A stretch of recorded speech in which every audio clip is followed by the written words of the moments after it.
Bien, pues buenos días a todas las personas que nos están acompañando el día de hoy. Estamos iniciando nuevamente una serie de webinarios que desde marzo, que empezó la contingencia sanitaria, CONFE ha estado realizando mes con mes con la intención de llevar información a las familias, a los profesionistas y a las personas con discapacidad para que en el marco de esta contingencia sanitaria tengamos herramientas para ir transitándola, para ir haciendo un poco menos pesada, ¿no? Este tiempo que nos ha hecho pues hacer una pausa de distintas formas en nuestra vida, pero que de la parte de las virtudes pues nos ha permitido también acercarnos a nuestras familias, a estar en casa y a valorar el cuidado de la salud, en especial el cuidado de la salud mental. Justamente este mes estaremos hablando acerca de este tema que es fundamental después de prácticamente más de medio año de estar en confinamiento, pues ya empiezan a haber ciertas situaciones que a veces no nos son tan fáciles de manejar y en las cuales requerimos apoyo. Entonces, para nosotras en CONFE, nos da muchísimo gusto tener hoy a dos invitadas de lujo, a Mónica Reyes y a Gina Chapa, quienes son especialistas en el tema justamente del bienestar emocional.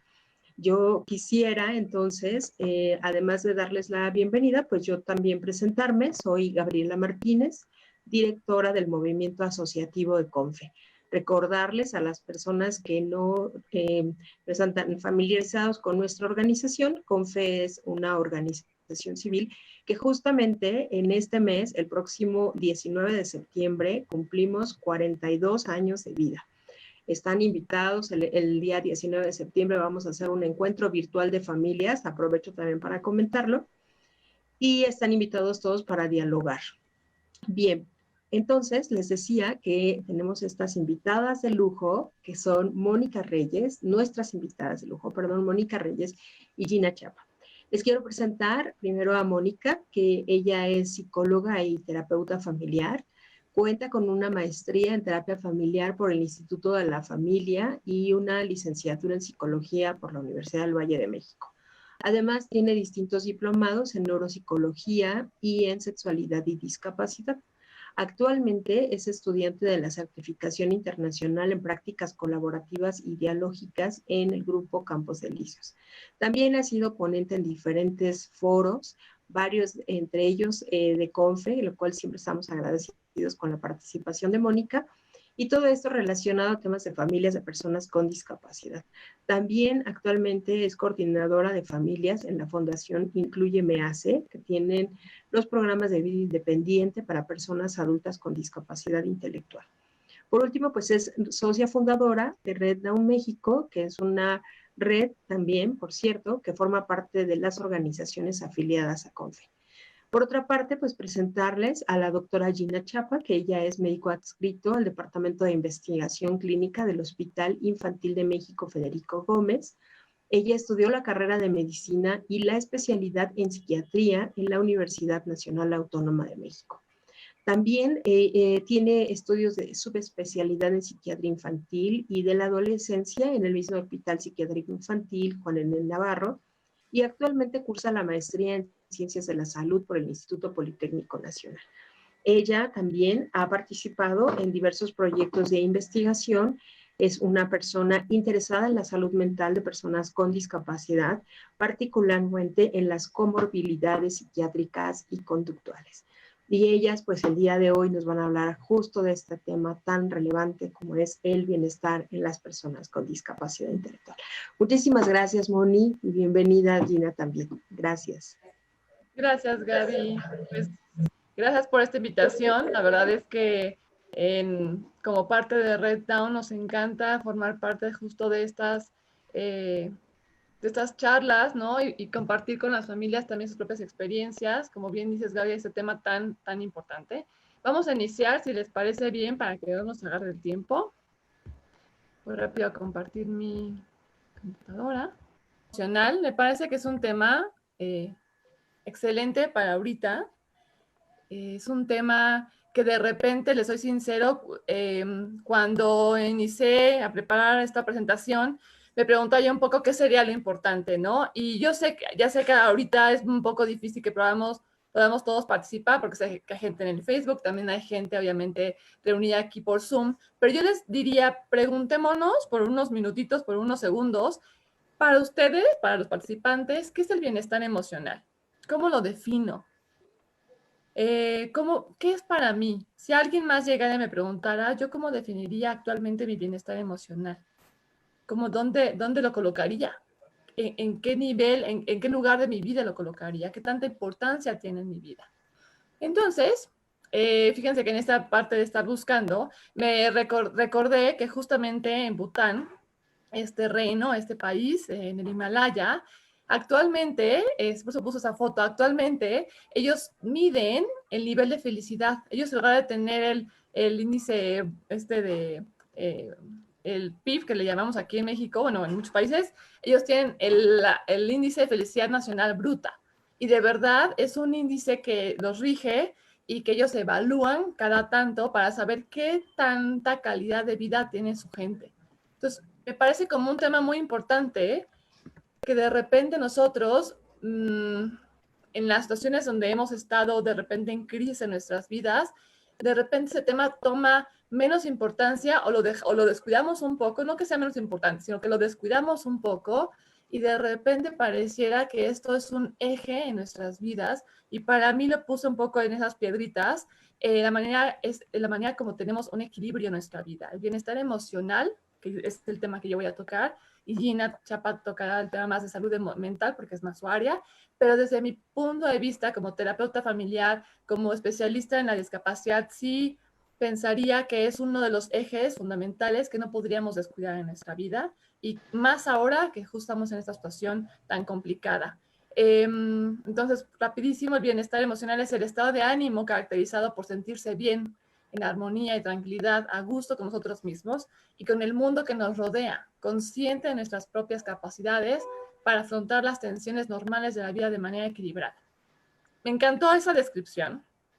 Y fíjense que dentro de el mundo de la discapacidad hay una escala integral de calidad de vida, donde Robert Shallock y Miguel Ángel Verdugo describen el bienestar emocional, que es una de las 8 dimensiones que incluyen esta escala, lo definen este concepto como satisfacción, estar satisfechos, feliz y contento, dentro del autoconcepto de cómo me siento con mi cuerpo, con mi forma de ser y cómo me siento valioso y validado por los demás, y la ausencia de estrés, ¿no? Que ahorita es un poco más difícil no tenerlo, disponer de un ambiente seguro, estable, predecible, no sentirse nervioso, saber lo que tiene que hacer y qué puedo hacer, como esa parte de predecir, de poder predecir qué pasa en mi contexto, cómo me siento dentro de este contexto, cómo me siento yo con mi persona, y me parece que es una definición muy acertada, justo y muy relacionada, por supuesto,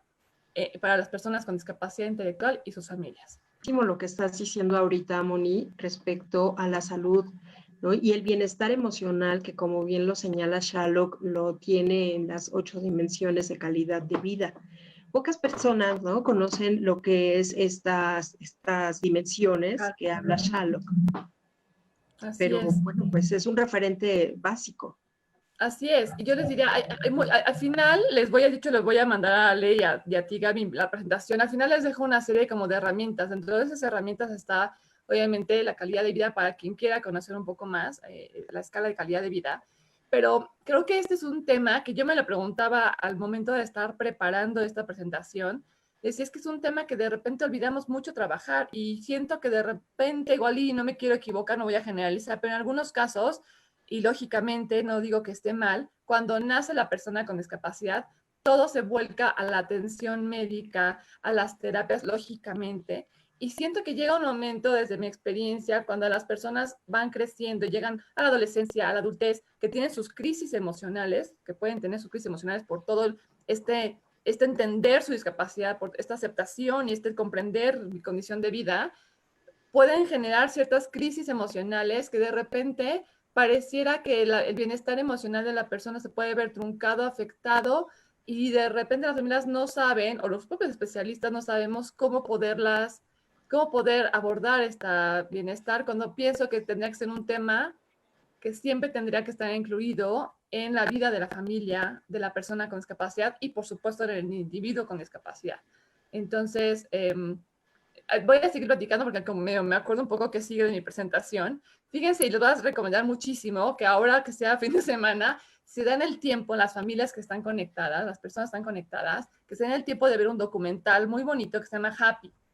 Es un documental, es una investigación que hacen especialistas y se preguntaban estos especialistas el por qué siempre estamos evaluando o siempre se está, sí, evaluando la ansiedad, la depresión, y hay escalas y decían por qué también no se evalúa, por qué también no se investiga más la felicidad en los seres humanos. Entonces ellos se dan a la tarea de, son investigadores, son profesionales, a investigar y hacer todo un documental a partir de esto.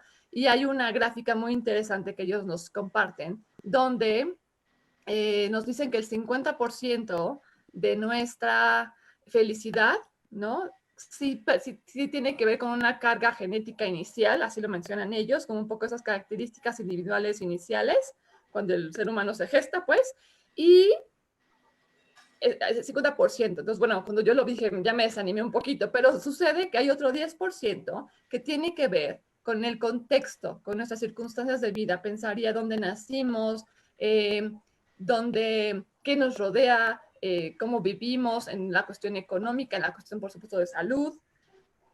Pero sucede que ese es nada más el 10%. Y faltaría el otro 40%, que los especialistas dicen que esas son las actividades que nosotros mismos podemos hacer, que nosotros mismos podemos plantearnos y llevar a cabo para que esa felicidad, como cualquiera la quiera definir, suceda, ¿no? Y por supuesto mencionan mucho la dopamina, la serotonina, que por ejemplo, al hacer ejercicio físico, estamos liberando, que aunque no importara tanto esta carga genética inicial de ese 50%, el 40% se puede cubrir mucho a partir de actividades que uno haga que le generen esa dopamina, esa serotonina y eleve su sentir de felicidad y su sentir de bienestar emocional. Entonces me pareció muy interesante que depende mucho de nosotros en el trabajo del día a día.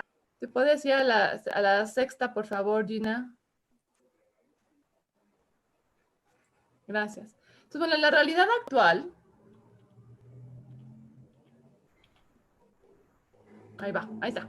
Gracias, Gina. Pues la realidad actual, justamente todos estamos en confinamiento, sucede que se cerraron muchos servicios. Aquí me gusta, a mí lo que voy a hacer ahorita es sí abordar la parte actual que tenemos, porque sería un tanto negador de mi parte decir, vámonos directo al tema de bienestar emocional como si no pasara nada. Y la verdad es que se está pasando. Entonces está pasando que tenemos un confinamiento, que muchos servicios se cerraron, que existe una convivencia constante en la familia y eso puede generar muchas emociones, así como positivas como no tan positivas.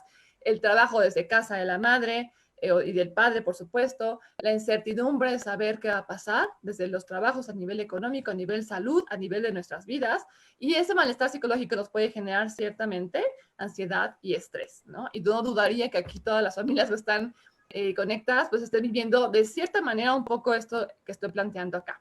La siguiente, Gina, por favor.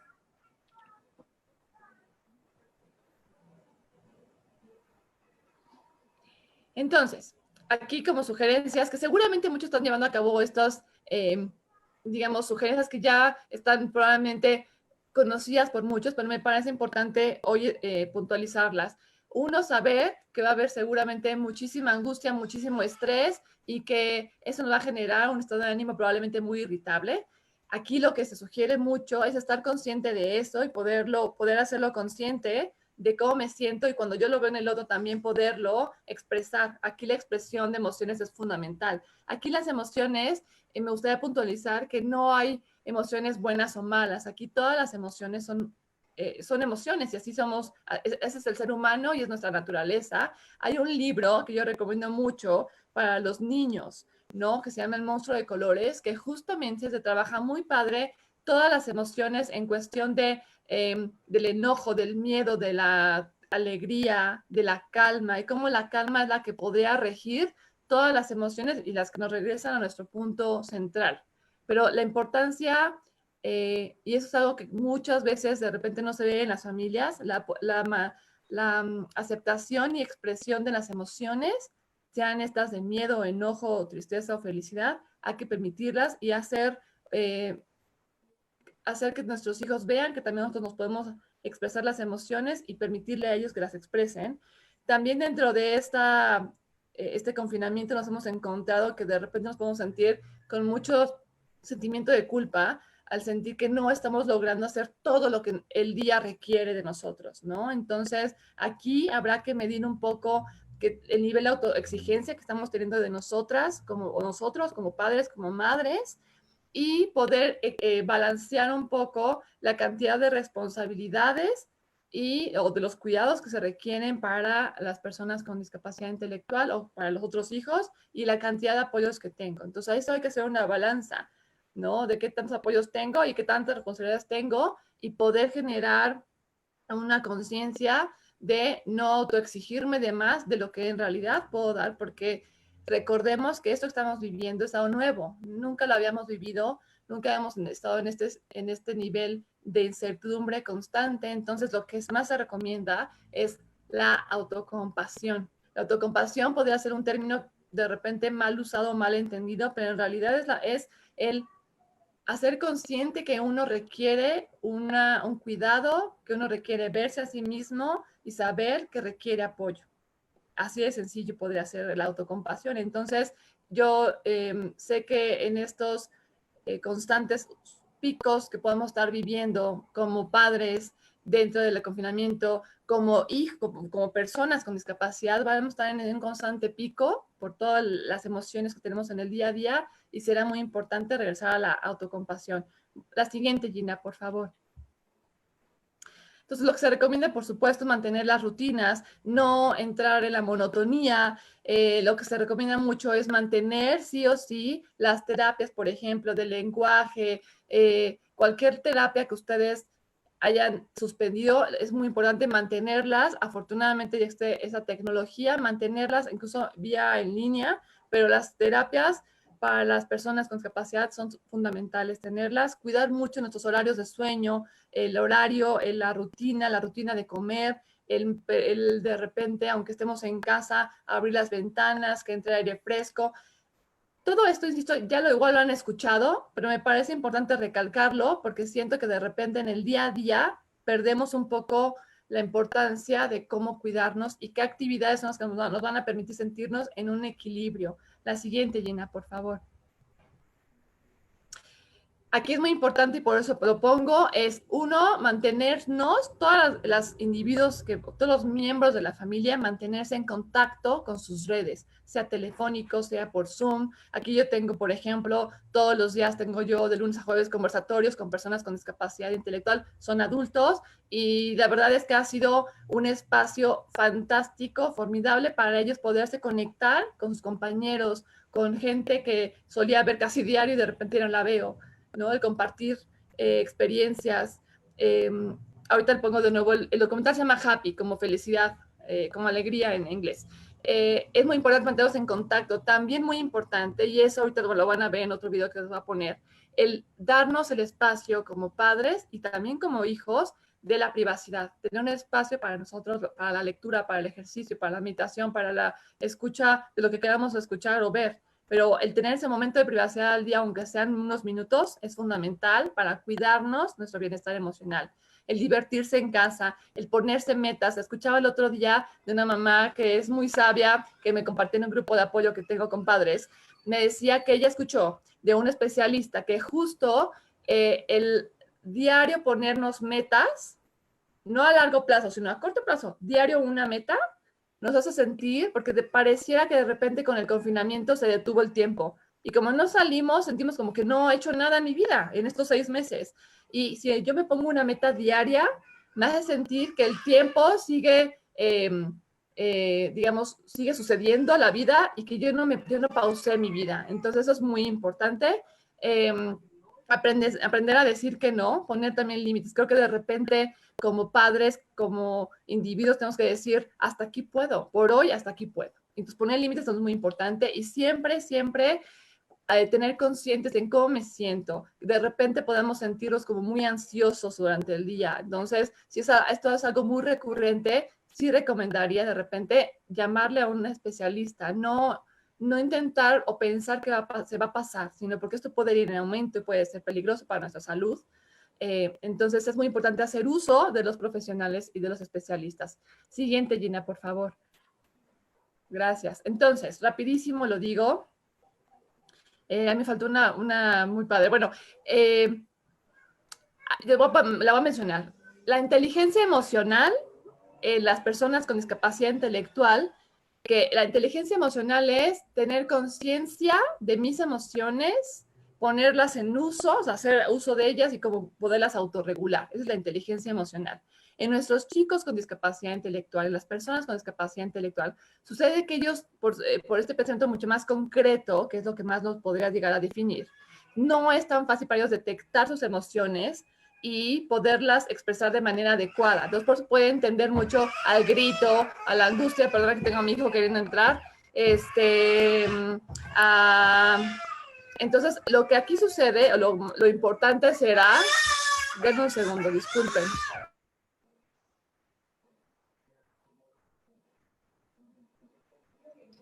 Discúlpenme, mi hijo está chiquito y también requiere a su mamá. Entonces, la inteligencia emocional será muy más difícil para ellos poderla manejar. Entonces, aquí nuestra herramienta principal como padres, como profesionales, será la imitación.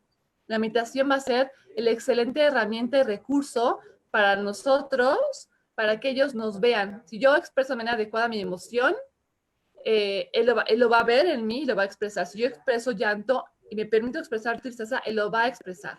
Entonces, esta es nuestra herramienta. Nuestras personas con discapacidad intelectual, las personas con síndrome de Down, son muy visuales. Entonces, requerimos que emiten emociones, ¿vale? Y aquí les pongo un trabajo muy padre realizado por unas psicólogas del trabajo para niños del duelo por COVID. Yo sé que no desconozco, pero supondría que hay muchas familias que han pasado por pérdidas durante esta situación de la pandemia de sus seres queridos, y yo recomendaría que acudan a ahí lo pongo al final de las herramientas que les sugiero.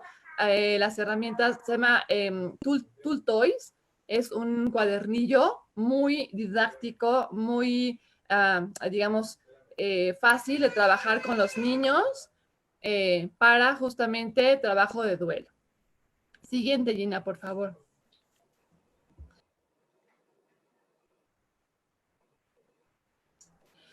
Aquí está lo de inteligencia emocional. La siguiente, Gina, por favor. Y bueno, esta para mí la parte que les diría, ya no es tanto, ya no quisiera hablar tanto de la pandemia, sino me parece fundamental que toquemos estos puntos. Aquí sería, por supuesto, para personas pequeñas como para personas adultas con discapacidad intelectual. Pero desde mi experiencia les quiero compartir, déjenme ver cómo voy de tiempo. Ok, me voy a tomar unos 2 minutos más extras probablemente, pero quisiera compartirles desde mi experiencia cómo, para mí, cuáles son los elementos fundamentales a trabajar con las personas con discapacidad intelectual para su bienestar emocional. Una, pensaría, voy a iniciar por el altruismo. Me parece que siempre las personas con discapacidad siempre se han un tanto acostumbrado a que todos los servicios giren alrededor de ellos. Y eso nos puede generar de repente un sentido más ególatra, ¿no? De vivir la vida. Entonces, es fundamental, e incluso dentro de la resiliencia, se sugiere justamente que el altruismo lo que hace es elevar nuestra conciencia por el otro y elevar automáticamente también nuestro bienestar emocional. Entonces, el poder ofrecer algo más a alguien, el yo dar mi tiempo, mi espacio, les platico rapidísimo, en diciembre tuvimos a un grupo de personas que fueron al hospital justamente a ofrecer su tiempo y su servicio y ofrecer cafés y así, y de verdad el nivel de autoestima y el nivel de bienestar emocional de las personas con discapacidad intelectual se elevó muchísimo por apoyar al clima. Entonces, para mí, el altruismo en las personas con discapacidad intelectual es fundamental. Desde chiquitos, acostumbrados a dar, a ofrecer,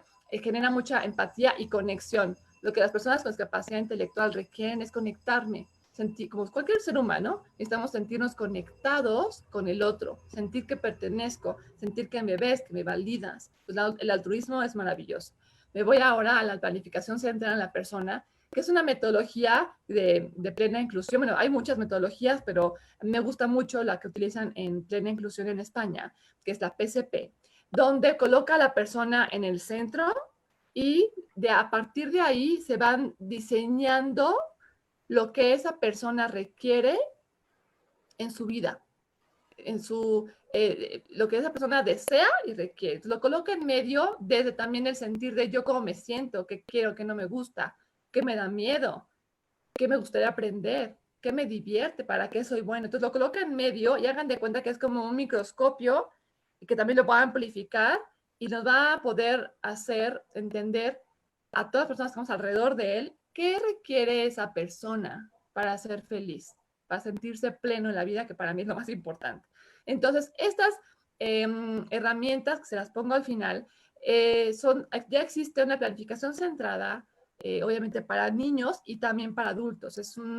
Excelentes herramientas para nosotros. Otra parte muy importante, esto es conocer a nuestro hijo. Hay otra escala que se llama así, sistema de apoyos. También están haciendo una adecuación en España para niños, pero ya existe, digamos, en inglés, para niños y para adultos, donde aquí es el entendido de que toda persona requiere y va a requerir por el resto de su vida apoyos de diferente intensidad, de diferente forma, de diferente modo.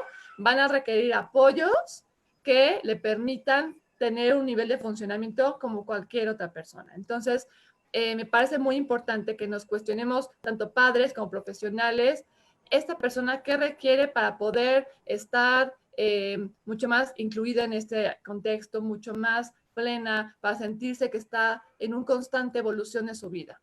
Otra cosa muy importante, me parece fundamental, como lo decía hace rato con Gaby, es la escucha, ¿no? De repente asumimos que las personas con discapacidad intelectual no requieren ir al psicólogo, no requieren tener una terapia emocional, me refiero. Y la verdad es que sí, ¿no? Como cualquier ser humano, tienen problemas, tienen su sentir, tienen sus crisis existenciales y requieren tener un acompañamiento. Y ese espacio es un espacio único para ellos, donde se puedan expresar y sentir que son escuchados, que su sentir vale la pena ser escuchado y que ellos pueden encontrar alternativas junto con otra persona. Y no nada más tiene que ser papá o mamá. Y no nada más todo se tiene que cargar a papá o mamá o al hermano. Otra cosa, por supuesto, el bienestar físico, cuidar mucho la parte de salud, siempre llevarlo a todos sus estudios médicos, por supuesto, pero también mantenerse activo, más ahorita es fundamental. Las actividades sociales, que aunque sé que ahorita están un poco más truncadas, en línea hay muchas opciones para los hijos, hay que buscarlas, hay que buscar... hay muchos, por ejemplo, voy a poner un poco el anuncio de Fundación Incluye, me está llevando a cabo Facebook Lives muy interesantes donde muchos chicos, adultos o adolescentes se unen y les encanta, pero lo importante será que de alguna manera acerquemos y que quede como un eje fundamental en la vida de toda persona con discapacidad ahorita o la nueva normalidad o más adelante, la inclusión social, que estén rodeados de un grupo de pertenencia, rodeados de personas con y sin discapacidad, no nada más con discapacidad o sin discapacidad, con y sin discapacidad, porque al final esa es su condición de vida. Redes de apoyo, aquí voy a poner un énfasis muy particular, me parece fundamental y en esta presentación, en esta plática con ustedes, un poco más presentación que plática, pero quiero enfatizar que es muy importante que las familias y las personas con discapacidad intelectual tengan un menú de posibilidades y no nada más tengan a mamá, a papá o a la terapeuta de lo que quieran, a la maestra o al psicólogo, sino que ampliemos su red de apoyo de estas personas, porque sí pareciera que al inicio hay una red de apoyo muy fuerte y un poco la realidad es que va desapareciendo con el tiempo. Entonces, me parece fundamental que construyamos una red suficiente para ellos durante toda la vida. Y van a cambiar personas y van a llegar otras nuevas, pero siempre mantener la parte de redes de apoyo. Y bueno, sería la siguiente también, Gina, por favor. Y bueno, aquí es un video muy bonito que lo pueden encontrar en Plena Inclusión. Déjenme ver cómo andamos de tiempo. Déjenme ver si nos da tiempo para verlo. Me gustaría, si quieren, vamos a la siguiente, Gina, y regresamos a esta, que esa y ya la siguiente será la última, y si nos da tiempo regresamos al video.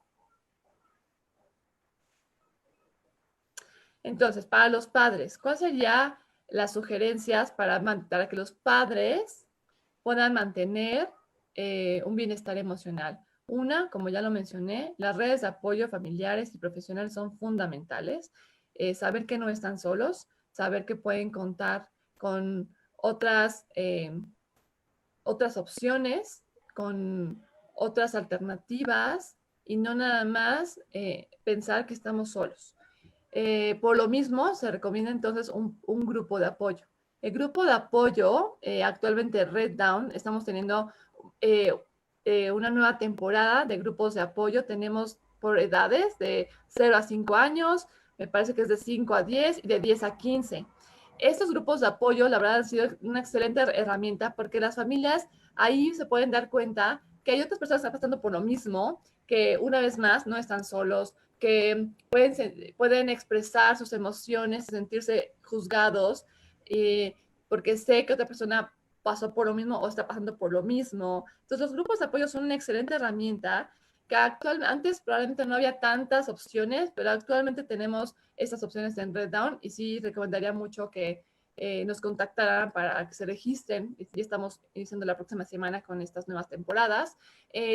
Una, mantenerse actualizado, capacitado, ¿no? El entrar a estas conferencias, a estos webinarios, van a mantener siempre con información nueva y con una mayor creatividad para, obviamente, el trabajo emocional con nuestros hijos. La terapia emocional no nada más la recomiendo para la persona con discapacidad intelectual, sino también para los padres, también para los hermanos. Acompáñense a especialistas que los acompañen y los guíen en el camino y no se sientan de repente demasiado abrumados por la situación que estén viviendo.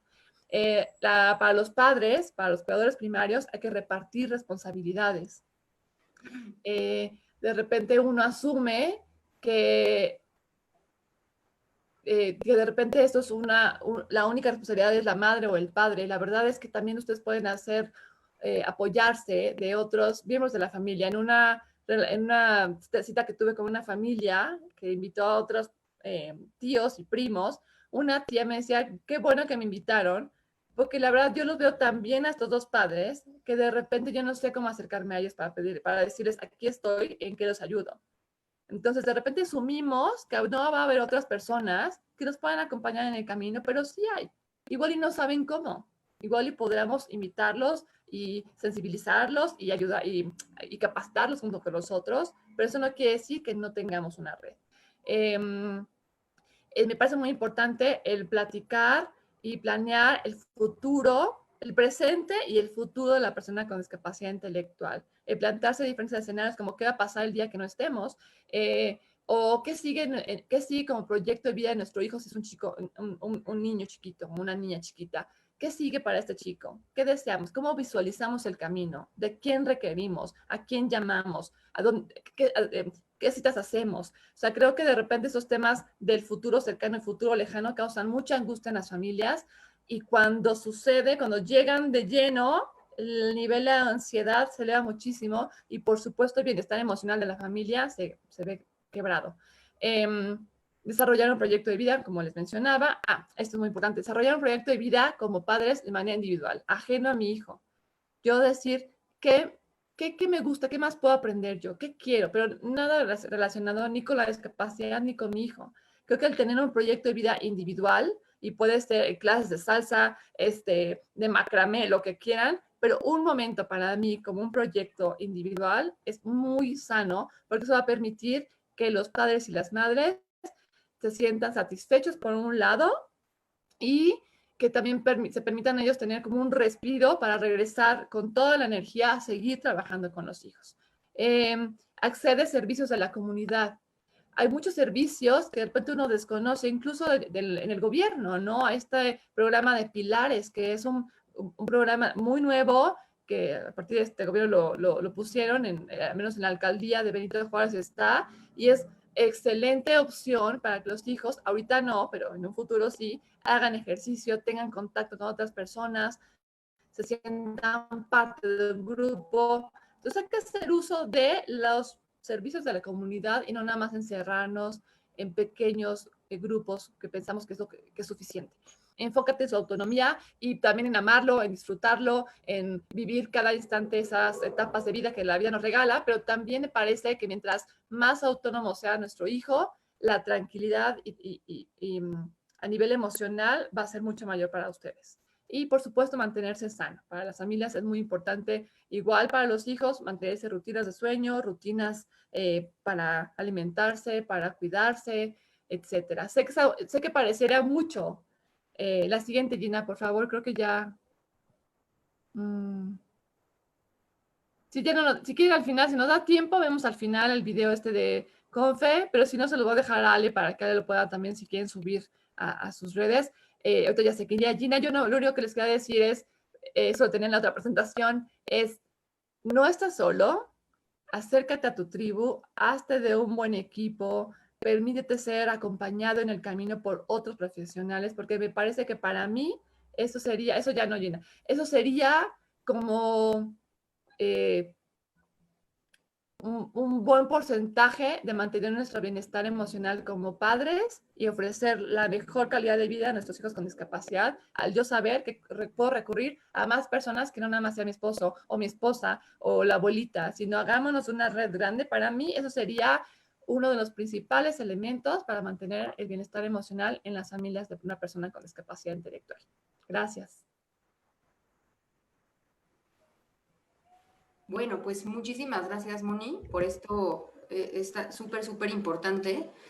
De pronto, la parte que me toca a mí platicarles es acerca de, como tal, pues los problemas que podemos tener en cuanto a la salud mental como tal, ¿no? No como de esta parte de factores protectores o de cómo podemos hacer para mantener este bienestar, sino más bien va orientado a saber cuándo detectar o cómo le podemos hacer cuando ya empezamos a ver algún problema como tal de salud mental.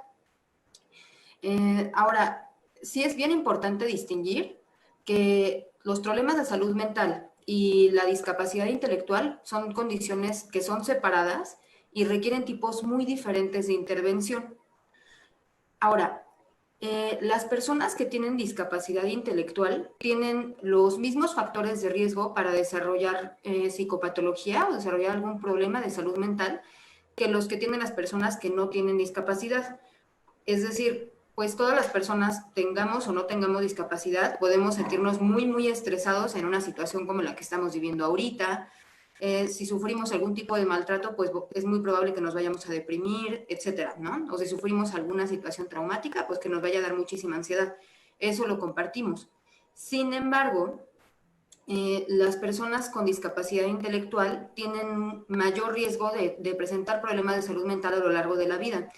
Este dato varía en la literatura, pero se habla que hasta un 40% más de riesgo. Ahora, eso nos hace preguntarnos ¿por qué sucede esta diferencia en digamos, en este riesgo, ¿no? Y hay muchos factores que lo explican. Para empezar, para poder hablar de cómo se da un problema de salud mental, de dónde se origina, tenemos que centrarnos en el modelo que lo explica mejor, que es un modelo de interacción de factores biológicos, factores sociales y factores psicológicos. Entonces, en cuanto a los factores biológicos, ¿por qué? Porque una persona con discapacidad intelectual tendría mayor riesgo de tener algún problema de salud mental. Pues para empezar, porque las enfermedades mentales comparten algunos factores de riesgo con la discapacidad intelectual. Por ejemplo, un factor de riesgo para tener discapacidad intelectual pudiera ser a lo mejor un trauma obstétrico. Y nosotros sabemos que las personas que tienen esquizofrenia, hasta 7 veces con más frecuencia, tienen antecedente de haber tenido un trauma obstétrico. Incluso hay algunas condiciones genéticas que están asociadas con discapacidad que a su vez también se asocian con enfermedades psiquiátricas, como por ejemplo las personas que tienen síndrome de Down y el Alzheimer. También sabemos que es más frecuente que presenten epilepsia, y la epilepsia a su vez es frecuente que presente síntomas psiquiátricos, etcétera. Ahora, algo que también las puede llegar a predisponer es cuando además se agregan déficits, por ejemplo, visuales, auditivos, físicos o de la comunicación. Todos esos factores que son biológicos, pues pueden explicar por qué hay una mayor prevalencia. La otra área es la parte social. En la parte social, pues tenemos que hablar definitivamente del estigma que existe, en este caso hacia las personas que tienen alguna discapacidad, tengan o no tengan alguna enfermedad mental o algún problema de salud mental. Las personas con discapacidad tienen mayor riesgo de sufrir cualquier tipo de abuso, particularmente abuso sexual.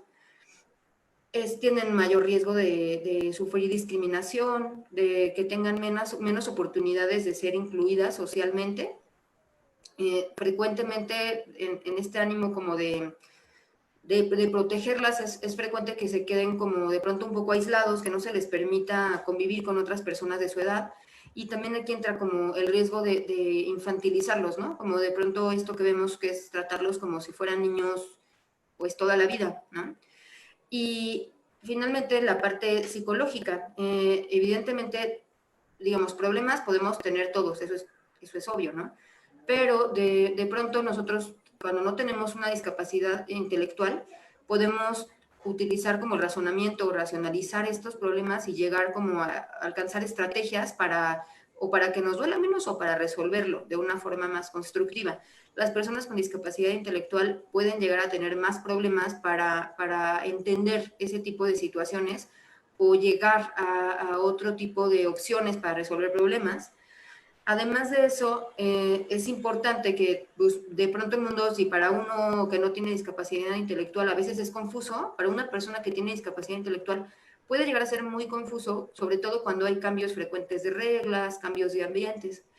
Hay que tomar en cuenta también, y esto se ha visto bastante, que en la medida de que las personas con discapacidad intelectual ahora sí que tengan menos discapacidad intelectual, más son conscientes de esta diferencia, de estas diferencias de trato, de estas diferencias en las capacidades, y eso puede ocasionar que se sientan con más frecuencia limitados, ansiosos o deprimidos, ¿no? Entonces hay que tomar en cuenta bastante esta situación. Esta diapositiva no le hacemos caso. Otro reto que tenemos al tratar, digamos, problemas de salud mental en pacientes con discapacidad es, bueno, nosotros le llamamos un doble diagnóstico, ¿no? Ahora sí que el diagnóstico de la discapacidad intelectual y el diagnóstico de algún problema de salud mental en particular. Existe algo que se llama el efecto eclipsador de la discapacidad intelectual, es decir, cuando cualquier situación, cualquier cambio se le atribuye a la discapacidad intelectual, ¿no? Como, ay, bueno, pues se está portando medio raro, está bien aislado, ya dejó de hablar, pero bueno, no, pues como tiene discapacidad a lo mejor es normal. Y entonces nos enfocamos a veces demasiado en la parte de la discapacidad cuando solamente la discapacidad no es suficiente para justificar algún cambio en el comportamiento o en las emociones. O todo lo contrario, de pronto estar sobre alertas de cualquier tipo de cambio en el comportamiento y pensar y estar como muy, muy asustados pensando que a lo mejor es un problema de salud mental cuando no. Y otro problema del doble diagnóstico es que es un diagnóstico complejo. ¿Por qué? Porque generalmente la presentación de los síntomas no es la misma en una persona con discapacidad intelectual que en una persona sin discapacidad intelectual. Hay algunos síntomas que se pueden llegar a confundir. Lo voy a platicar más adelante. Ahora, también otra situación es el rol de la familia, que yo lo abordó súper bien Moni.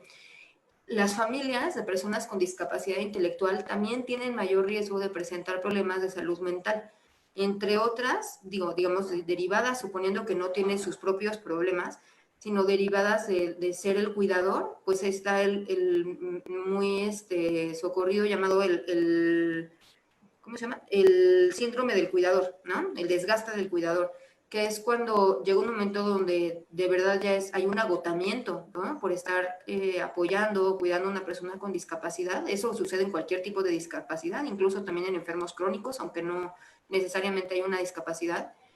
Y puede llegar a haber incluso enojo con la persona con discapacidad, puede haber mucho cansancio, muchísima culpa.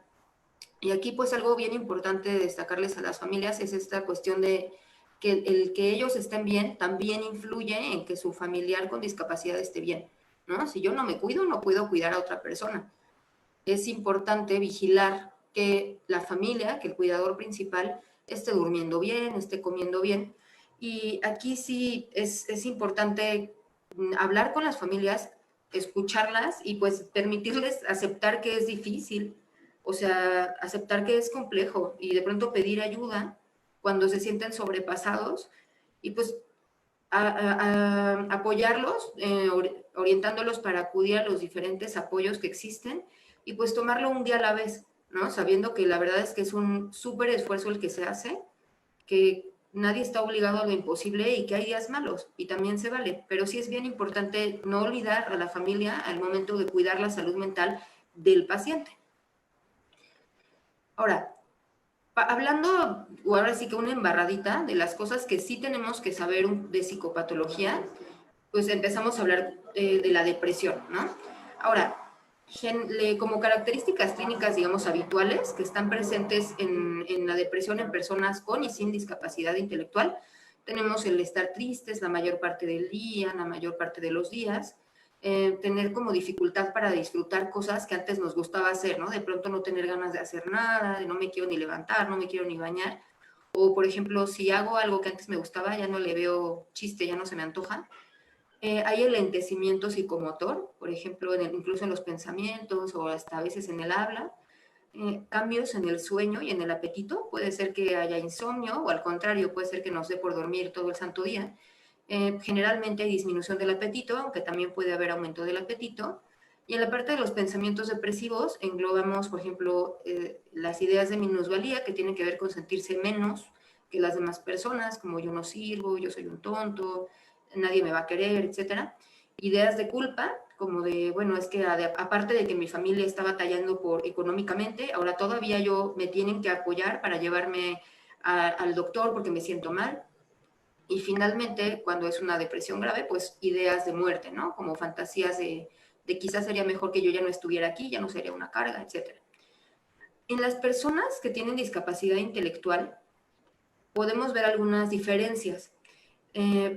Algunas personas sí se ven con una presentación más bien típica, pero algo que podemos observar de una presentación atípica sería cambios en la conducta, es decir, que se muestren en lugar de tristes, que se muestren mucho más irritables, con rabietas, incluso agresivos. Esta agresividad puede ser incluso, o sea, autoagresividad, es decir, que se lleguen a pegar, que se lleguen a rascar, que se lleguen a cortar, o hacia otras personas dentro de la misma irritabilidad.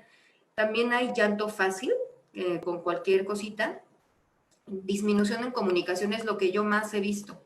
De pronto me dicen, no, bueno, es que mi hermana, que tiene discapacidad intelectual, de pronto, poquito a poquito dejó de hablar y ahorita prácticamente no habla y era súper parlanchina, ¿no? También me ha tocado que me dicen, es que tenía 5 meses que no se reía y ella es súper risueña y ahorita pues ya se ríe, ¿no? Porque ya se siente mejor. Entonces tenemos que poner mucha atención cuando hay esta cuestión de la disminución en la comunicación. Cuando empiezan a aislarse, empiezan a no querer hacer las cosas que antes les gustaban y también empiezan a presentar muchas quejas somáticas, dolor de panza, dolor de cabeza, dolor de cuerpo, etcétera, ¿no? Ahora, todas las personas en algún momento de la vida, la gran mayoría, vamos a experimentar un episodio depresivo. No todos los episodios depresivos van a terminar en una ideación suicida o en una conducta de mucho riesgo. Sin embargo, en las personas con discapacidad intelectual, bueno, también las personas sin discapacidad, tenemos que prestar atención a estas señales, como puede ser ya la agresividad, ¿no? No es normal y no es algo que podamos dejar pasar, que la persona con discapacidad empiece a agredirse a sí mismo o agredir a otras personas, que por la parte misma del enlentecimiento a veces llegan a dejar de comer o de tomar agua, cuando haya un mutismo total, es decir, que dejen de hablar por completo, o cuando empiezan a haber síntomas psicóticos. Lo vamos a ver más adelante, pero en el caso de la depresión, frecuentemente puede empezar a haber alucinaciones auditivas, como voces que les dicen groserías o que les dicen que se hagan daño. Estas son señales que definitivamente nos tienen que hacer pensar que algo no está bien y hay que buscar ayuda rápido. Ahora, sí es importante destacar, sobre todo en las personas con síndrome de Down, que los síntomas de la depresión pueden confundirse con un hipotiroidismo. ¿Por qué las personas con síndrome de Down? Porque las personas con síndrome de Down frecuentemente tienen problemas en la tiroides, pero a lo que quiero llegar es que a partir de ahorita y todo lo que les voy a comentar, también es importante descartar alguna causa médica, no psiquiátrica, para los síntomas que se están presentando. En cuanto a la ansiedad, pues tenemos las características clínicas, digamos, hablando en general, es una preocupación excesiva, o sea, exagerada ante estímulos de la vida, digamos, cotidiana, y que una sensación como ambigua en donde se siente que algo malo va a pasar, pero no sé qué, no sé cuándo, y sé que no estoy preparado para que eso suceda, ¿no? Esto que les acabo de decir está presente básicamente en todas estas clasificaciones. Ahora, dentro de la ansiedad tenemos el trastorno de ansiedad generalizada, que es tener estos síntomas la mayor parte del tiempo y la mayor parte de los días durante al menos unos 6 meses, que se presenten nada más cuando hay un estímulo, por ejemplo, cuando tengo una fobia a los perritos o, por ejemplo, a los elevadores, etcétera. Cuando se presente mucha ansiedad, en el caso de la fobia social, cuando, por ejemplo, tiene que convivir con personas que no conoce o que tenga que comer en público. Las crisis de pánico, pues más bien son episodios súbitos, aparentemente sin motivo, en donde la persona se siente sumamente angustiada, con una sensación de que algo muy malo va a suceder, y se acompañan de muchos síntomas físicos como temblor, sudoración, sensación de que el corazón se nos va a salir del pecho, sentir que no puedo respirar, sentir como que se me duerme alguna parte de mi cuerpo. Estas crisis generalmente duran solo unos minutos, pero pues bueno, la verdad es que si alguien ha tenido una crisis de pánico no me podrá contradecir, se sienten espantosas. Y entonces, cuando además una persona con discapacidad tiene esta crisis, es muchísimo más complicado que pueda conceptualizar que lo que está sucediendo no es peligroso. Vaya, si a uno le cuesta trabajo entender eso, imagínense. Sino que es parte o sea, generalmente lo que se piensa es que ya me voy a morir, ¿no? Me va a dar un infarto. El trastorno por estrés postraumático, que generalmente son síntomas de ansiedad, de evitación, de reexperimentación, cuando después de que sucede un evento muy traumático, como puede ser un abuso, como puede ser, por ejemplo, el temblor que tuvimos en septiembre, etcétera.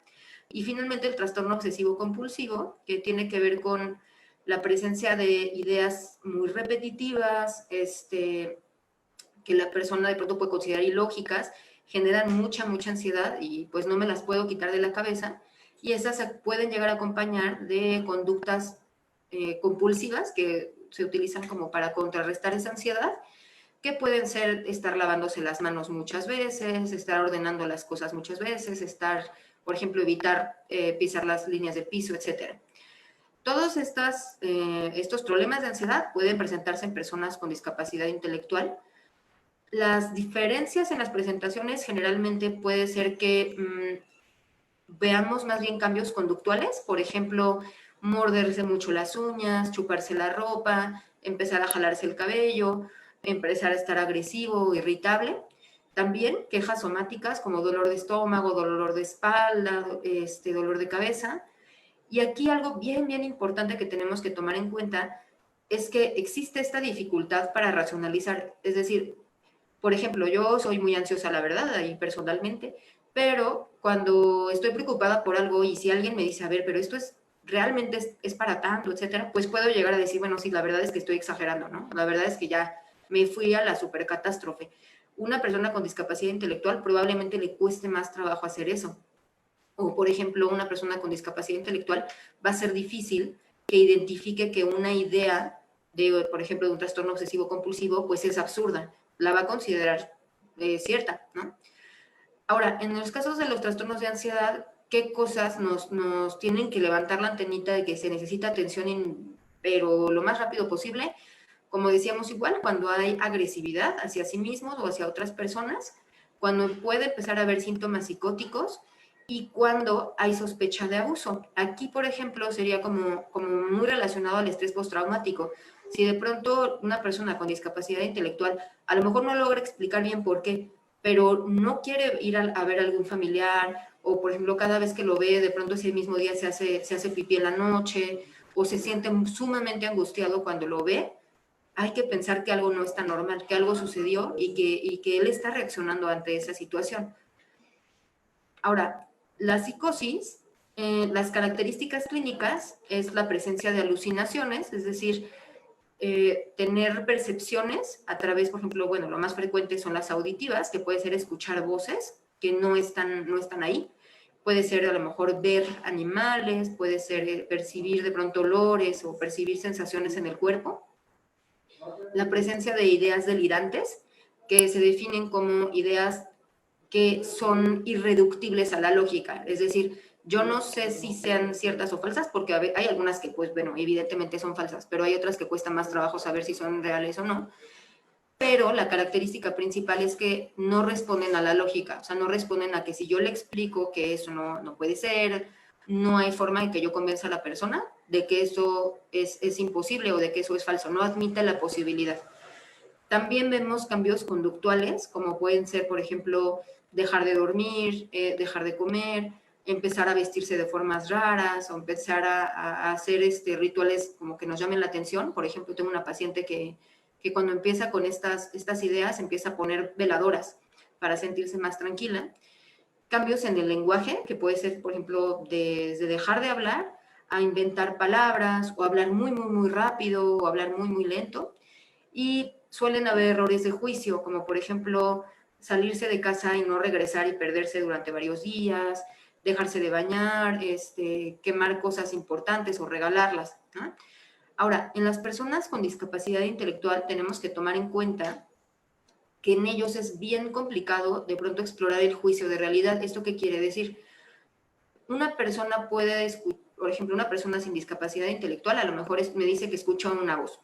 Yo le puedo preguntar, bueno, ¿y esa voz en dónde la escuchas? ¿Adentro de tu cabeza o afuera? Pues la escucho afuera. Ok. ¿Tú de dónde crees que viene esa voz? Y pues a lo mejor te pueden decir, bueno, yo creo que es mi propio pensamiento. O te pueden decir, no, pues yo creo que es la vecina. O yo creo que es el diablo que me quiere decir. O sea, alguna situación así. De esta forma, haciendo esas preguntas, es que yo exploro el juicio de realidad. Entonces yo le pregunto, oye, ¿y será posible que a lo mejor te estás enfermando y estas voces tienen que ver con que tu cerebro ahorita necesita tu medicamento o que más bien sea parte de tu mismo pensamiento? Quizá una persona que no esté muy psicótica pudiera decirme, ¿sabes qué? Tienes razón, puede ser que sí sea mi pensamiento. En las personas con discapacidad es bien complicado explorar esa parte, porque puede haber una confusión entre la fantasía y la realidad, ¿no? Ellos con frecuencia pueden llegar a tener dificultad para distinguir entre un juego o una fantasía o un amigo imaginario o ya una idea psicótica. Entonces, en esto radica la fineza del diagnóstico, y por lo mismo los diagnósticos de psicosis en personas con discapacidad intelectual, la verdad esos diagnósticos los hacemos de una forma muy reservada, porque es complicado explorar esa parte, que esta parte es muy importante para poder fijar el diagnóstico. ¿Cómo nos podemos dar cuenta o qué cosas nos tienen que llamar la atención? Bueno, si vemos al paciente de pronto hablar o reírse solo, cuando hay errores graves de juicio o conducta, es decir, por ejemplo, se salió de casa y ya no regresó, o quemó documentos importantes, o ya no se está arreglando nada, o por ejemplo se está desvistiendo, cosas que no hacía y que de pronto está empezando a hacer, hay que pensar que algo está sucediendo. También cuando empieza a haber agresividad y alteraciones graves en el sueño, por ejemplo, que dejen de dormir por completo, o en el lenguaje, por ejemplo, que dejen de hablar, ¿no? Ahora, ¿qué podemos hacer para prevenir o para detectar, para favorecer la evolución de una persona con discapacidad intelectual que tenga alguna enfermedad mental? Bueno, primero, pues prevenir. Ya nos habló Moni sobre los factores protectores, ¿no? Pero pues, brevemente, pues obviamente pensar en que el paciente tiene que tener muy buena salud, que estar pendiente de sus consultas, checar que esté comiendo bien, que esté tomando agua, que esté haciendo actividad física, que se esté tomando los medicamentos que se tenga que tomar, que esté todo en orden, sus estudios de laboratorio, todo. La parte de la familia, pues bueno, que la familia de alguna forma, ahora sí que dentro de lo posible sea armoniosa y estable, favorecer una buena comunicación, donde no se haya una reacción exagerada ante o sea, que cuando te cuenten algo malo no exageres, ni cuando te cuentan algo bueno tampoco exageres, para que te puedan seguir contando, igual que con los adolescentes. Y bueno, tratar de que las normas en casa sean simples y claras y consistentes, que, o sea, no se vale que como tiene discapacidad intelectual entonces no le pongo ningún límite, no, eso tampoco es favorable. Sí es importante favorecer todas las oportunidades que se pueda para socializar y para fomentar la independencia. Es decir, sí tratar de no sobreproteger o no verlos como menos capaces de lo que son. Eso es bien, bien frecuente, que es decirle a los papás, híjole, su hijo es mucho más capaz de lo que usted lo está tratando, y eso puede llegar a hacer que eventualmente tenga algún problema, ¿no? Y la parte de reconocer los logros, más que estar castigando las conductas inaceptables, ¿no? Así constantemente estar reforzando lo que se hace bien y los progresos. Ahora, es bien importante la detección oportuna, ¿no? Todos estos tips que les pasé hace unas cuantas diapositivas, pues tienen que ver con algunas señales que podemos checar de manera oportuna para poder solicitar ayuda. Mientras más rápido actuemos, mejor, ¿no? Menos tiempo va a durar los tratamientos, más fácil y menos consecuencias va a haber, ¿no? A partir de estos comportamientos. Es importante que la familia decirles pues que no se enganchen, ¿no? Porque de pronto es difícil que el familiar de pronto entienda que no, que está, a lo mejor que el paciente se está durmiendo todo el día no por flojo, sino porque está deprimido, ¿no? Entonces sí explicarles, bueno, es que es parte de la depresión y hay que tener paciencia. Por lo mismo, sí es importante atender a la familia también. Es importante que se ubiquen las opciones de tratamiento disponibles, ¿no? Es decir, que haya una especie de directorio y yo ya sepa a dónde ir y de qué opciones dispongo en caso de emergencia.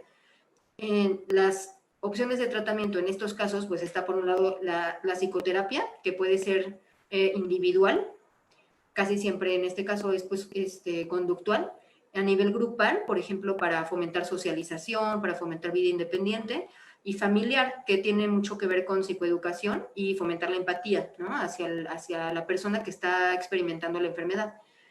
Y también otra de las opciones es el tratamiento farmacológico, que es el tema medio escabroso de pronto, ¿no?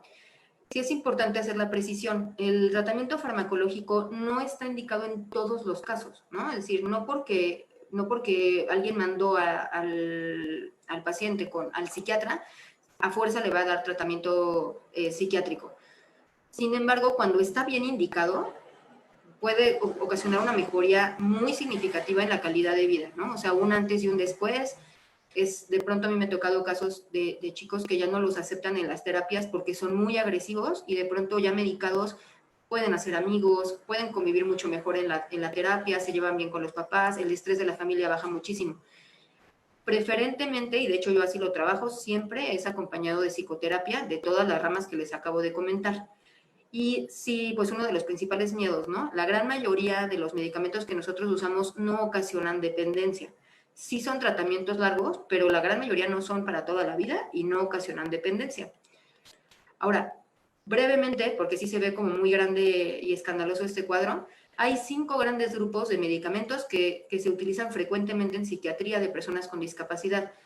Los antidepresivos, los antipsicóticos, los ansiolíticos o sedantes, los estabilizadores del estado de ánimo y los estimulantes. Los antidepresivos, pues obviamente están indicados en casos de depresión, de ansiedad, incluso en casos de dolor, y los efectos secundarios más frecuentes puede ser sueño, problemas de gastrointestinales como diarrea, como estreñimiento. Pueden disminuir el funcionamiento sexual. De hecho, algunas personas, en algunos casos se utiliza para disminuir, por ejemplo, la hipersexualidad que algunos pacientes llegan a tener y pueden ocasionar dolor de cabeza. Es importante saber que estos efectos secundarios son dependientes de la dosis y además la gran mayoría solamente se presentan durante las primeras semanas de tratamiento. Después se quitan solito.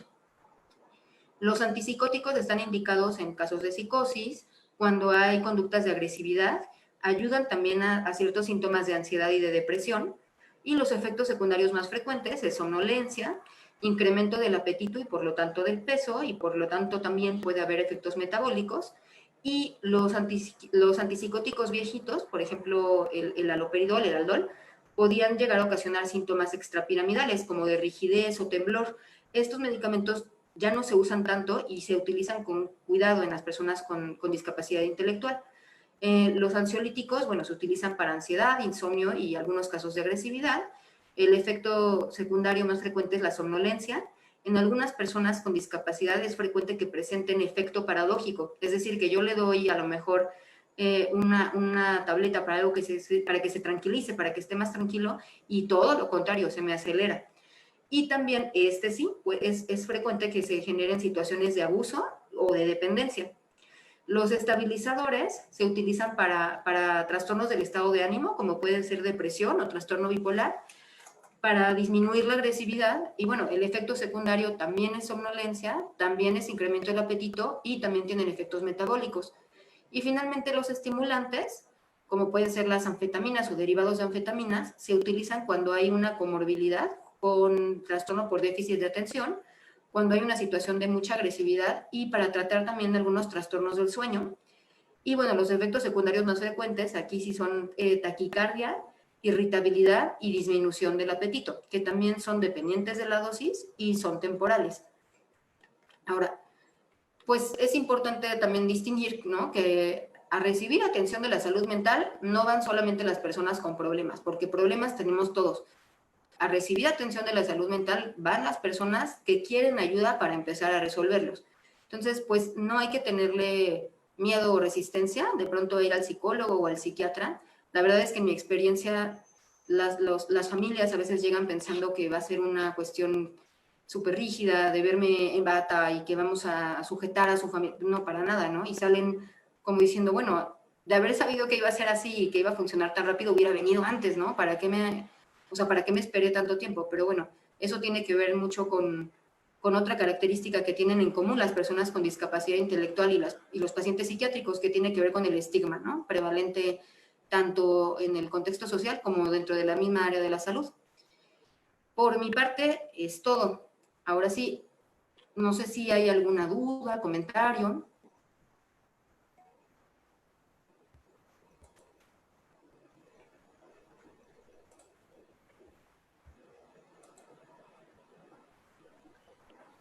Pues pensaría que nos podemos ir a preguntas y respuestas, nada más que no sé si vaya a haber alguna moderadora y no puedo prender mi video. Yo tampoco puedo prender mi video. Bueno, yo aquí vi en el chat que decía, podrían repetir el nombre de las herramientas que la licenciada Mónica mencionó. Sí, yo les diría, más allá de las herramientas, para mí sería como muy importante enfatizar que pongamos en medio a la persona con discapacidad. No asumamos que por ser nuestro hijo, nuestro hermano, nuestro sobrino, dar por hecho que lo conozco y sé que es lo mejor para él o para ella. Creo que es muy importante ponerlo en el centro y poder, Y ya. creo que Hola, ya, de nuevo ya. ok, Sí, ya, lo que nada pasa más es que no termino podía mi abrirme el comentario ya, micrófono, Gaby. pero ya. Yo tampoco puedo prender mi video. Sí. Bueno, yo aquí vi en el chat. ¿Ahí me escuchan, Moni? Ay, algo pasó con la... ¿Sí? ¿Me escuchas? Sí, ya, perfecto. Tú sí ya me escuchas, ¿verdad? Sí. Ok, sí. Yo tocando un punto que de una persona que hizo una pregunta en el chat, se la estaba respondiendo, pero ¿nos puedes prender los videos, Gaby? ¿Saben cómo? Sí. Dame un segundo.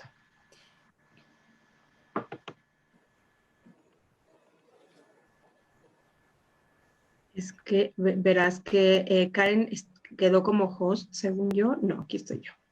Ok. Deberías tú de poder abrir tu cámara, Sí, la intento, pero me dice que no puedo hasta que el host me lo permita. Igual también qué tiene caray. ¿no? Ok, Bueno, no te entonces preocupes, estamos en un pequeño problema. no te preocupes, podemos seguir la conversación, no pasa nada si no nos vemos. Yo les mencionaba, porque había una persona preguntando por las herramientas que mencioné, y yo encantada se las paso a Ale Romero para que las suban, etcétera, pero pensaría que lo más importante, como les decía, es poner a la persona en el centro, a la persona con discapacidad intelectual, y preguntarnos qué necesita, qué le gusta, para qué es bueno, qué no le gusta, como un poco desmenuzarlo, si lo puedo poner así, a la persona con discapacidad intelectual, en lugar de asumir lo que yo pensaría que es bueno para él o lo que yo creo que le gusta o disfruta. Entonces, básicamente, la planeación o planificación centrada en la persona, que es esta herramienta que les mencionaba, me parece es que es muy, muy útil. Y hay para personas, hay una en plena inclusión que la pueden encontrar para personas adultas y otra para niños que vi muy padre que se llama factoregon.org, Person Centered Plan.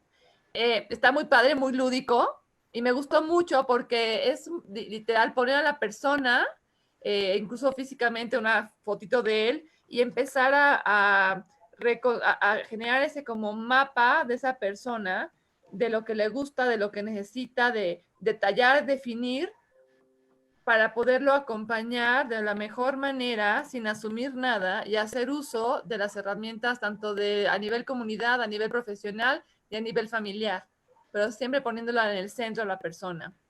No asumir lo que yo considero que es mejor para él, porque el experto en su vida es la persona con discapacidad intelectual, básicamente. Claro, claro, y eso que acabas de decir es vital. La persona con discapacidad intelectual es el centro, es quien vive la emoción, ¿no? Es quien transita a lo mejor por el miedo, por alguna circunstancia retadora, etcétera. Bueno, está ahora Cristal aquí apoyándonos en la intención de que ustedes puedan abrir su cámara. Veamos si ahora sí lo logramos. No, no se puede. No, yo tampoco puedo. Ok, bueno, seguimos intentándolo, ¿ok? No se Mientras preocupe. tanto, bueno, hay muchas felicitaciones para ustedes. Ya,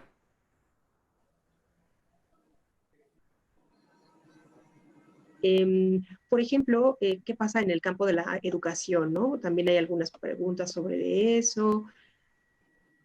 Es que creo que hay muchas más felicitaciones. ¿Cómo poder orientar a los padres a plantear el futuro o proyecto de vida de sus hijos? Es otra pregunta. Básicamente. Y estoy revisando también en Facebook que hablan también coinciden con ustedes sobre el cuidado del bienestar de las cuidadoras y cuidadoras, que eso es la clave. Y la pregunta sobre la red de apoyo en caso de contagio es clave, dicen aquí. Hay manera de tener la presentación. Bueno, ya nos decías, Moni, ¿no? Que nos la vas a Sí, hacer por llegar supuesto, y se la bueno, compartimos a Confe. de acuerdo. En cuanto nos las den, nosotros la vamos a estar también subiendo, compartiendo. Recuerden que este webinario también se está transmitiendo a través de Facebook, pero se cuelga un poquito más adelante, en un par de horas, se cuelga en la página de YouTube de Confen. Ok, saludos, saludos. Ok. Muchos saludos, muchas felicitaciones. Tengo una duda, mi hijo tiene síndrome de Down de 13 años. Entiendo que hay que observar las conductas. ¿Cómo saber que la conducta no es una repetición de mis actos en él y que éstas son necesarias de la atención de un especialista? Bueno, no sé si ella quisiera contestar. Yo pensaría más bien, habría que conocer más a detalle el caso, como que qué tipo de conductas son las que ella ve. Porque pensaría, si son las que mencionó Gina, no sé, de golpearse, autolesionarse, no lo sé. Pensaría, pues, que sí son de foco rojo, pero no sé, Gina, si tú quieras como participar en esta respuesta también. Sí, creo que se necesitaría tener como más información. Algo que sí es importante mencionar es, bueno, yo frecuentemente lo que les digo a los papás, lo que usted haga en casa lo va a repetir, ¿no? O sea, es decir, si usted no quiere que él pegue, ustedes no le pueden pegar. Si él ve que a él le pegan, él no va a entender por qué él no puede pegar a su vez, ¿no?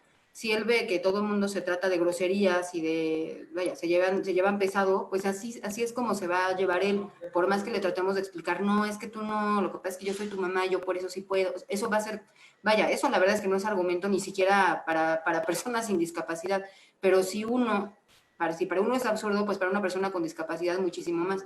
Entonces, de pronto, si yo no quiero que mi hijo haga algo, yo no lo hago. Y eso es pues un gran ejemplo, ¿no?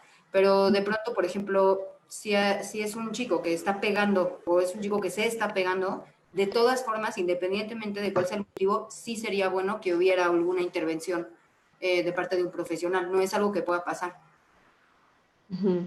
Ok. Pues creo que me parece, Moni y Gina, que la mayoría de las intervenciones son felicitaciones, piden sus datos. Entonces, si ustedes fueran tan amables de darnos sus datos para que la gente se ponga en contacto con ustedes. Y a ver, si hacen un último intento, parece ser que ya podríamos ver su cámara. No, No, dice que no. Ok, Hoy no nos híjole, quiso realmente lo Zoom. lamento No pasa muchísimo. nada, Gaby. que me peiné. Ajá, exacto. Hoy que nos bañamos durante toda la Sí. cuarentena. Oye, Gaby, fíjate que aquí dice, me gustaría como responder, se puede, si hay tiempo, de cómo poder orientar a los padres a planear el futuro, el proyecto de vida. Me encanta esa pregunta porque pensaría que yo sí te diría a la persona, a Monse Gómez, que sí, acércate con un especialista, ¿no? Me parece que ahí es cuando entra más el hacer uso de las redes de apoyo de profesionales y que ese profesional te guíe. Nosotros bueno, en Incluyeme, yo estoy tanto en Red Down como en Incluyeme llevamos a cabo una herramienta que se llama Círculo de Soporte y acercamos a todas las personas significativas para la persona y empezamos a diseñar en varias sesiones, literal, la trayectoria o el proyecto de vida de la persona con discapacidad y son sesiones de muchísimo aprendizaje para nosotros, como para la familia, como para los padres del hijo, de la hija con discapacidad intelectual. Entonces yo te diría, acércate a un profesional de que trabaje, pues sí, que sea especialista, ¿no? En discapacidad intelectual y yo te diría, descarga de manera gratuita la planificación centrada en la persona de plena inclusión. La puedes descargar, es un manual muy, muy bueno, no sé qué edad tenga tu hijo, pero muy bueno y te va a llevar de la mano, pero sí creo que vale la pena acercarse a profesionales. Yo Perdón. quisiera, ahora sí que que no se acabe esto sin mencionar una cuestión importante. Sí es importante, la única persona que está, digamos, que tiene que indicar, iniciar o suspender un tratamiento farmacológico para una persona con discapacidad es el médico especialista, ¿no? ¿Esto por qué lo comento? Porque hay algunos efectos secundarios dependientes ahora sí que de la dosis, que dependen de la patología de base, o sea, es decir, dependen del motivo por el cual la persona tenga discapacidad intelectual. Todas esas son finezas que no cualquier médico o no cualquier especialista va a saberlas. Y es importante que vayan con alguien que sepa tratar personas con discapacidad intelectual, que tenga experiencia en esta área. ¿Por qué? Preguntaban si algún medicamento psiquiátrico puede ocasionar a su vez síntomas psiquiátricos. Sí puede suceder. No es lo más frecuente, pero eso es algo que no tendría por qué pasar si la persona que está atendiendo al paciente toma en cuenta el motivo de la discapacidad de base, toma en cuenta una historia clínica mucho más amplia, etcétera. O sea, sí es bien importante que sepamos que no es como que cualquier persona pueda ver este tipo de pacientes, ¿no? Sí se tienen que considerar que hay algunas diferencias bien importantes, tanto para hacer el diagnóstico como para indicar un tratamiento adecuado. Así es, Moni, ya te tenemos acá, ahora sí. Ya pícale, Gina, ya lo podemos ver. Ya lo puse, pero no puedo. No, espérame, dame un segundo. A ver, ahora creo que ya vas a poder. A ver. Ya. ¡Eh! Muy bien. No, bueno, perfecto. Bueno, pues me parece que hagamos el último intento de responder, perdón, no de intento, tomemos la última pregunta, porque había por aquí alguien que parece ser que como que quisiera saber como la diferencia, y creo que eso nos puede servir a muchos. ¿Cuál es la diferencia entre que una persona sea tratada por un psicólogo, por un psiquiatra, por ejemplo, y había otra por acá, y el neurólogo, ¿no? Porque dice aquí que se confunde esto. Entonces sí me gustaría como mucho hacer énfasis sobre esto. ¿Vas, Gina? Yo psiquiatra, por eso lo digo, porque sí confundo mucho entre psiquiatra y neurólogo, ¿no? Sobre todo. Sí. Claro, sí, es bien frecuente que se confundan esto. Digo, lo que más ocasiona confusión y a lo mejor lo más fácil de explicar es la diferencia entre psiquiatra y psicólogo. Aquí, pues bueno, a pesar de que ambos vemos pacientes con algún problema de salud mental, muchas veces, por ejemplo, el enfoque de psicología la estrategia de intervención de psicología tiene que ver con favorecer a lo mejor estilos de vida, modificar maneras de comportamiento, tiene que ver con más facilitar procesos como cognitivos que se van a ver a través de terapias semanales, etcétera. Las estrategias que los psiquiatras utilizamos para tratar estos problemas, frecuentemente, no en todos los casos, pero más bien van orientadas a la parte bioquímica. Es decir, nosotros primero estudiamos medicina necesariamente y después hacemos la especialidad en psiquiatría y por lo tanto tenemos autorización para recetar medicamentos, ¿no? Eso es una de las principales diferencias y sí es bien importante que tengan esto en cuenta, ¿no? Un psicólogo, un psicoterapeuta no debería de mandarles un medicamento, ¿no? Y eso sí lo he visto mucho. Por más que sea así como, no, es que yo lo tomé y lo súper recomiendo, no hay esta facultad. Así como, por ejemplo, yo tampoco puedo ponerme a darles una psicoterapia, pues que yo no tengo esa formación, ¿no?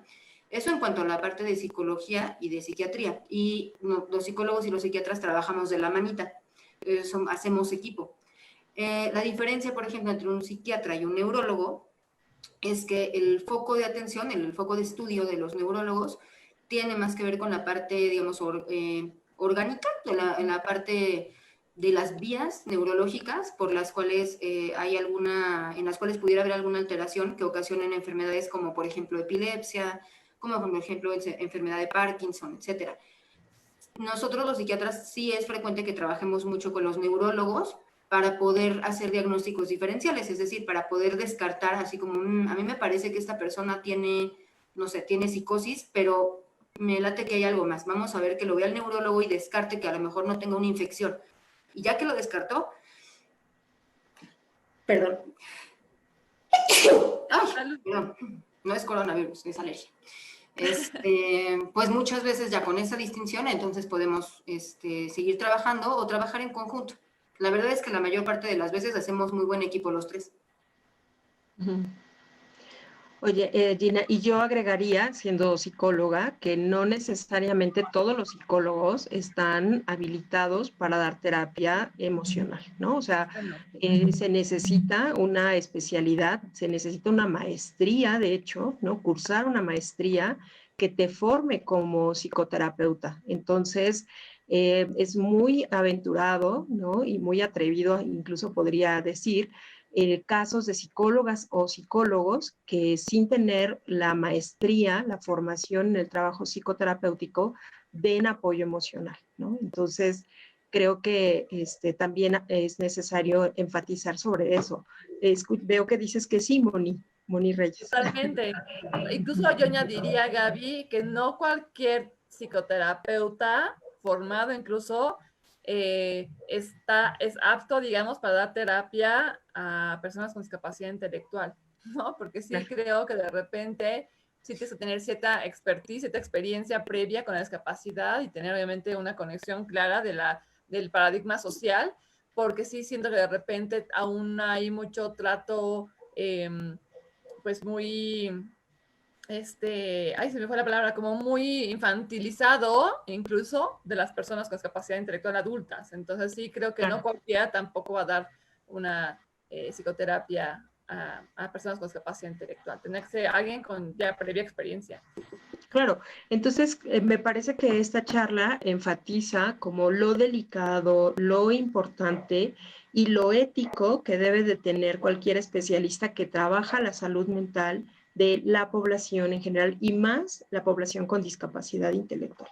Sobre todo en los últimos tiempos en donde observamos que hay mucha formación de coaching, ¿no? Como muchos orientadores y esto me parece que es un tema tan serio que bien las familias pueden hoy día pues reconocer que el reto en esta contingencia sanitaria pues está en todo, a lo mejor la falta de herramientas que no tuvieron, que no pudieron adiestrar y que en este momento, bueno, pues emergen y qué bueno que podamos tener este tipo de charlas para que las familias, las propias personas con discapacidad intelectual sepan cómo hay estas alternativas que ustedes acaban de dar, ¿no? Y cómo el trabajo sí tiene que ser en conjunto, ¿no? En todas estas figuras que acabamos de reconocer.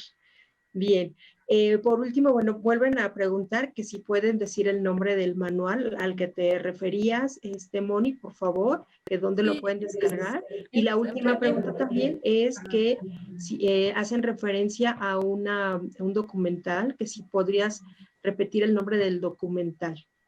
Sí, se llama documental Happy, así Happy, Happi, griega.